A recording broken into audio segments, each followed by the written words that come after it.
Yo también quiero empezar pues este repaso rápido de lo que fueron las Jornadas Europeas de Patrimonio del 2018 con un interrogante que fue la primera pregunta que nos hicieron cuando decidimos abordar este tema, ¿no? ¿Por qué hay que hacer una edición dedicada al patrimonio y al género?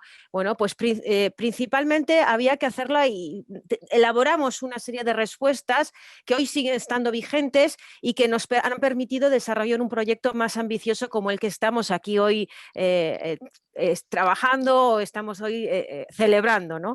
Porque queríamos, en primer lugar, participar de una tendencia que sabíamos que ya estaba presente en Europa, ¿no? Iniciativas como las que hoy se presentan, en las que hoy tenemos la suerte de conocer, como las Journées de Matrimoine o las English Heritage Days de 2018, que como ha comentado Ainzane, pues se dedicó a las mujeres extraordinarias, y porque también las Jornadas Europeas de Vizcaya cumplían 18 años y considerábamos que había llegado el momento de recontextualizar el papel de las mujeres a lo largo de la historia, porque realmente no se puede entender el patrimonio sin mirar el contexto, al sujeto, ¿no?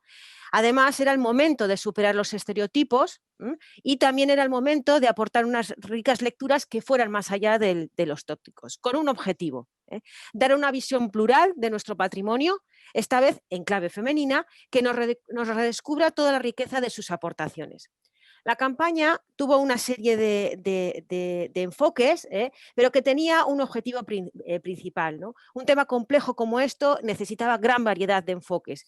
Variedad de enfoques que hablaban de entender el patrimonio cultural como una indiscutible pluralidad de formas de entender el patrimonio, ¿no? Y esa pluralidad se tenía que ver reflejada en el programa, y ese fue nuestro reto. Tuvimos como un leitmotiv, estas son las palabras que nos impulsaron de Lerner, que quisimos dar como nuestra identidad a esas jornadas, ¿no? Quisimos poner el enfoque en diversos puntos de vista que seguimos trabajando, y también quisimos poner una visión amplia, multidisciplinar, integradora del papel de las mujeres en la construcción cultural de Vizcaya. Para ello optamos por 5 enfoques que los voy a desarrollar brevemente, como son representaciones y modelos de mujer, es decir, este fue quizás el enfoque más evidente, el más fácil de empezar. Las mujeres eran objeto de la creación cultural, es decir, cómo habían sido vistas y por tanto cómo habían sido representadas. Y esta primera aproximación nos presentó una serie de interrogantes que también aquí los quiero traer a colación.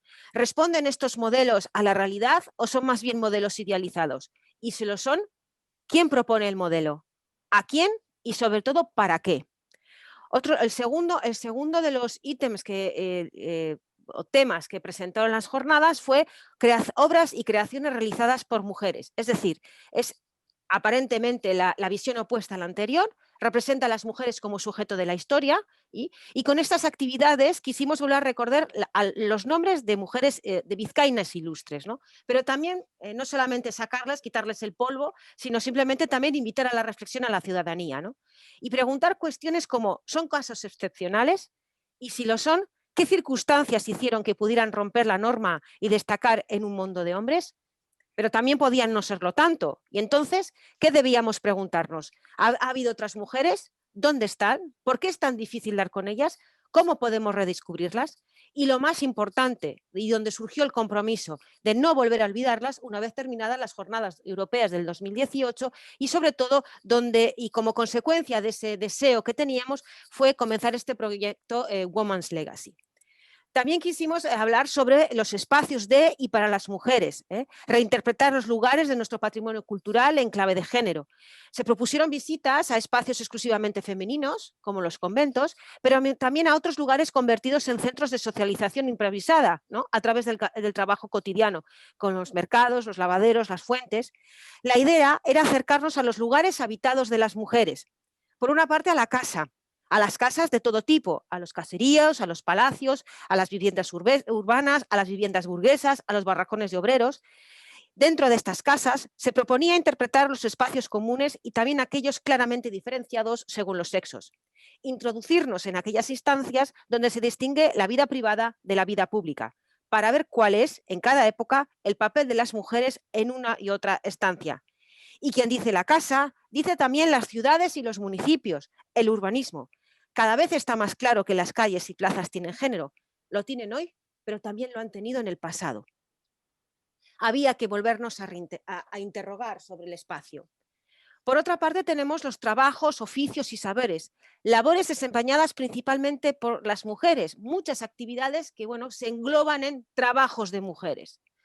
Desde los más cotidianas y comunes, es decir, lo común tiene que ser objeto de atención, han quedado silenciadas y solamente cuando ya han desaparecido lo convertimos en patrimonio, como parte común de nuestro patrimonio, ¿no?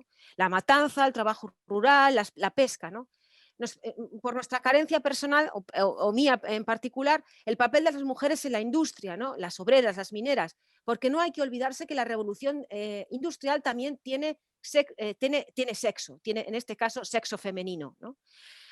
En ese punto también, algo que parece que es siempre que está relacionado con la mujer es el tema de la educación, ¿no? En la transmisión del conocimiento y de la cultura ha recaído principalmente en la educación de los infantes y posteriormente, cuando las leyes lo permitieron, pudieron dar lugar a la universidad, pero en un principio era una actividad propia de las mujeres, ¿no? Eso nos sirvió para reflexionar sobre las desigualdades entre hombres y mujeres en el ámbito del trabajo, pero también, y lo que es más interesante, sobre cómo la interpretación del patrimonio puede ayudar a superar estas desigualdades en el presente y en el futuro. Y por último, quería hablar de revisitar la historia, los puntos de vista de las mujeres. No pretendemos hacer una reinterpretación de la historia. Queremos volver a aquellos lugares para darles una nueva interpretación.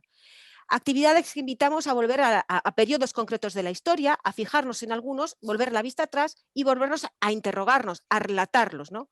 Mujeres que cumplieron la norma, que no transgredieron los convencionalismos sociales, por cierto, tampoco los hombres lo hicieron en la mayoría de los casos, pero cuya presencia no podía quedar silenciada. Nuevamente nos posicionábamos mirando al futuro. Cómo queremos transmitir el patrimonio a las generaciones futuras y cómo ese patrimonio puede y debe hablar de la sociedad en su conjunto, no solo de quienes en cada época ocuparon posiciones de poder. Para poder hacer todos estos temas, 3 maneras diferentes de entender esta temática. A modo de símil, encendimos el foco, reconocemos el papel de las mujeres ya estaban ahí, había que darle solamente su protagonismo. Enfocamos la linterna, o sea, pedimos una actitud proactiva para buscar lo que no se ha encontrado, lo que ha quedado oculto o lo que ha quedado olvidado. Y por último, algo tan fácil como cambiar la iluminación, resignificar el patrimonio cultural, encontrar enfoques que completan lo que hasta ahora nos habían contado y, por tanto, dar sentido y enriquecerlo mediante la interpretación con perspectiva de género. Y porque sé que tengo poco tiempo, llego a las conclusiones que han sido lo que nos han ayudado a seguir trabajando en este programa de Women's Legacy. La primera conclusión evidente fue que la aportación de Makumene María iba mucho más allá que un enfoque temático. Supuso un cambio estructural en la manera de trabajar la transmisión y la interpretación del patrimonio cultural. En segundo lugar, sirvió de punto de partida para nuevas investigaciones. Y fue un entrenamiento estupendo para incorporar la perspectiva de género a la visión del patrimonio cultural vasco. Y por último, y no menos importante, este cambio estructural desembocó en una nueva ilusión, en nuestra nueva ilusión, que es poner en marcha este nuevo proyecto europeo que hoy aquí da sus primeros pasos y que esperamos que culmine con la celebración europea de unas jornadas de patrimonio que lleven por título Women's Legacy. Muchas gracias. Es que ricasco.